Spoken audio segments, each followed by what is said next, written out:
What's up, guys? Welcome back to a brand new video, and today we're taking a look at a figure that I think I should have been looking at a long time ago. I got this figure a while ago, and I think I really need to start, reviewing the Arkham Wave, and I'm almost done with them, but there's just some figures that I haven't reviewed yet. So I think it is time to review the Titan Joker, and he's also custom painted too, so we can see how crappy my work was. So let's get to it. Let's start the video.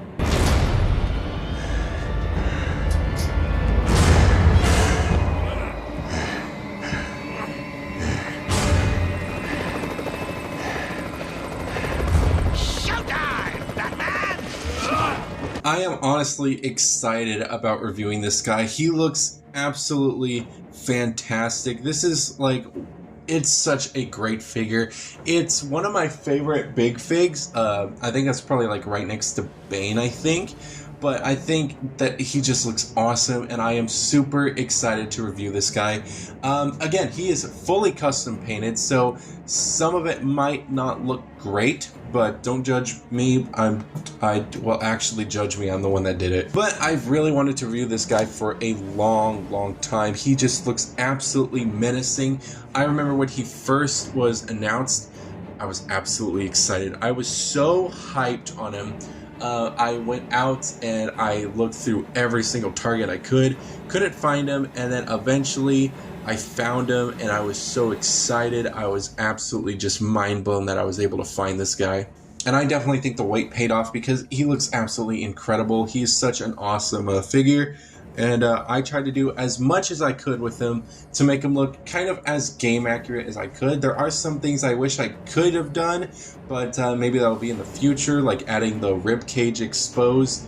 I think that would have been a really cool touch, but I think for what I've done, I think it's not bad. So, taking a look at the actual sculpt before we get into paint.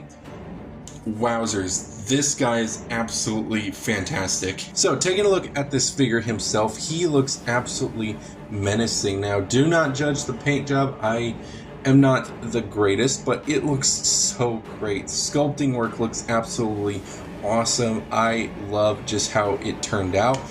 There are some things that I really wish I could do, but I think I might actually do some changes to it. That is pretty much with the skin design that I've done. I said I was going to do sculpting, but I think I just need to get the skin out of the way. I was using a white acrylic paint when I was painting the skin, and it didn't work out for me. There are some spots where it kind of did, where it did work out a little bit, but it just left kind of this texturing on the figure, especially the face, that it just doesn't flow properly. There's so much white here, and it just kind of goes back to gray.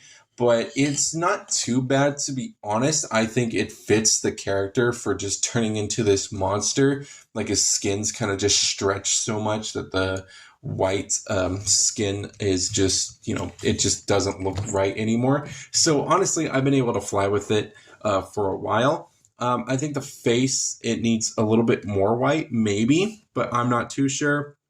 But this figure was so much fun to do. The mohawk looks absolutely incredible. The face sculpt is just absolutely phenomenal with this figure. I love just the craziness of this design. I know a lot of people do not like the ending to Arkham Asylum, but I'm one of the few that actually really do. That was so cool. I was little when I played Arkham Asylum, so I thought this thing was absolutely just insane. And it's such a cool look for him. I love the hair just being a mohawk, and I love the spine coming down as well. I think it's such a great face sculpt, and the paint job is not bad, but it's just not the best either. But moving down to kind of torso area, he pretty much has this disgusting looking torso where it's all hunchback and stuff. It's pretty gnarly. He also has these spines that are just super bloodied out. Before, the figure had just kind of green. It was all this red was replaced with green, and that's how he originally came. And I don't know why they did that. I think it's because it's too much blood that they would have added. But I went ahead and bloodied this guy up. It's just so gnarly looking. I don't like how it's all bloody, and then it just kind of cuts off at the head. I maybe should have added just like some sprays of blood or something. Like it just, it poked right out of him, and just blood just sprayed a lot. But it's not bad. I love the details of the spines. They are made out of rubber. I wish they were more of a harder plastic, but it is what it is. The reason why is because some of these spines do tend to kind of get like, unangled at certain times, especially this one down here and this one right here. It just doesn't look right, but I wanted to bloody up this spine as best I could, and I think it worked out. It worked out pretty nicely. Another thing that I did that you can see is with the arms. Now the arms are really gnarly. They are so awesome. I love how long they are too, and I love the exposed bone that are just right here. Looks super, super sick. I love the fingernails as well. I think in the game they are definitely longer, but I think they're fine of how they are now. But you can kind of see that there is some remaining spots here, which is not the greatest look, but it's basically I use a napkin, just a regular kind of little napkin that I found because I didn't have any fabric, so I was just like, why not use a napkin? And I painted it. I painted it a purple color like it was his shirt, because he does have some remnants of his shirt on his arms, and I think his chest too, but I'm not too sure. But I think that it just pulled it off nicely. I love how that came out. The pants are very nicely detailed, and I love just how oozy and just fresh these scars are with the gloss spray paint that I did to kind of go in there and get all that done. The legs were not the greatest to paint. I didn't use the white on them because, I saw this and I was just like, no, I don't really want to add that to the entire figure. But you can kind of see that they did do their own painting mistakes, adding just very different colored feet to their figure. So you can kind of see that it's like kind of a nice light gray, cuts off to a dark gray, then goes to almost a white color there, and it just doesn't look right. That's pretty much how the figure came. This leg was stupidly loose, and I tried to do the glue technique, and it glued in place. Go figure. That's basically the story of a lot of these figures, sadly, but I think he turned out absolutely amazingly. He's such a great figure. I absolutely love the way he does. There are some things that I wish were different. One being able to crunch him a bit more. I think he could, but I think his waist was just way too stiff, which again led me to do the super glue trick, which didn't work out as well. But he holds his place, and I think it's awesome. So I think it's a win. I think that was a win decision right there. Some things that I wish I did do was kind of add some white here as kind of like the pants ripping and stuff. I wish I kind of did that. But other than that, this figure was so much fun to do. I did him forever ago too. I think the painting on the back was the most recent thing I've done to this figure. Other than that, I have done no other modifications to him or anything like that. But he's such a great figure. So posability wise, he has a great range of posability. He can look up, down, posability-wise, he has a pretty good range of posability. He has a nice head joint that looks up about that far, down about that far. He's also got some side-to-side as well, and of course some swivel as well. He does have a bend at the shoulder and can go full rotation. He does have a double bend at the elbow, which is very nicely done. He also does have a swivel at the hand, which can go up and down.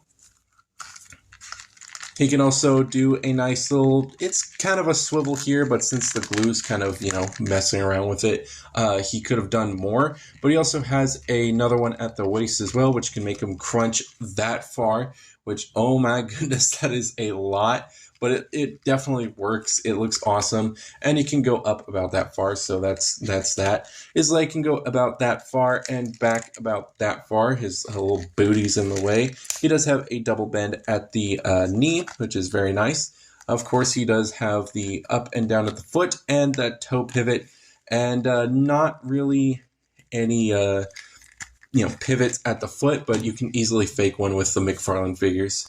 Now, if you really do fiddle around with it and find some great poses, you can definitely get him into some. He is very, very top heavy, and that just prones him to kind of fall down very, very easily. And I wouldn't recommend using the super glue trick like I did. I would use some other methods. I know there's some more, but I think if you do use the super glue trick, be way more patient than I am, and just work with it as best you can. Just be so patient with it because it will pay off in the end. He is such a great looking figure, very menacing as well, and definitely will stand out in your Batman or Arkham Asylum shelf. For a very quick size comparison, here he is next to the Arkham Asylum Batman, the Doom Eternal Mini Icon of Sin, the Numbskull Doomslayer figure, and the NECA Frankenstein monster, which he is definitely taller than Frankenstein. Like, that is absolutely humongous, man. Now, my final thoughts. Do I think this figure is worth it? Absolutely. If you love the Arkham Asylum game and enjoyed the Titan Joker, this is 100% a must-have. There are some definite flaws with him. Of course, McFarlane's not really the best with their paint job, but if you can paint it, then it's no problem. But stability issues and very loose joints on this figure is kind of, it's not the best. Again, he is very top heavy. His feet are not really the best with holding him up, which kind of sucks. But other than that, this figure is so great. I love the way this figure looks. He is menacing, and he definitely stands out on the Arkham shelf that I have. And he does pair well to your Arkham Asylum Batman, or probably any Batman that you have, really. So yeah, I would definitely say this guy is a must-have. So that's pretty much my thoughts on this figure. I really hope you guys dug the paint job. I definitely really do need to do something different with the feet and stuff, but really hope you guys dug it. But let me know what you guys think about this figure. If you guys have this figure, if you guys had the same problems that I did, and if you guys have customized the figure, then I would love to see those photos of your custom figures and stuff like that, because I think that'd be really cool to see. I always love seeing everyone's custom figures and stuff, especially on like the Facebook group that I'm in, seeing everybody's hard work on doing like custom painted figures and stuff. It's just so cool to see. But I think that's going to be it for this video. I hope you guys did enjoy this review. This guy has been a long time coming just for me to review. And I think this was a pretty good one. So I want to thank you guys so much for watching. Please remember, keep slaying and keep on collecting. And I will see you guys.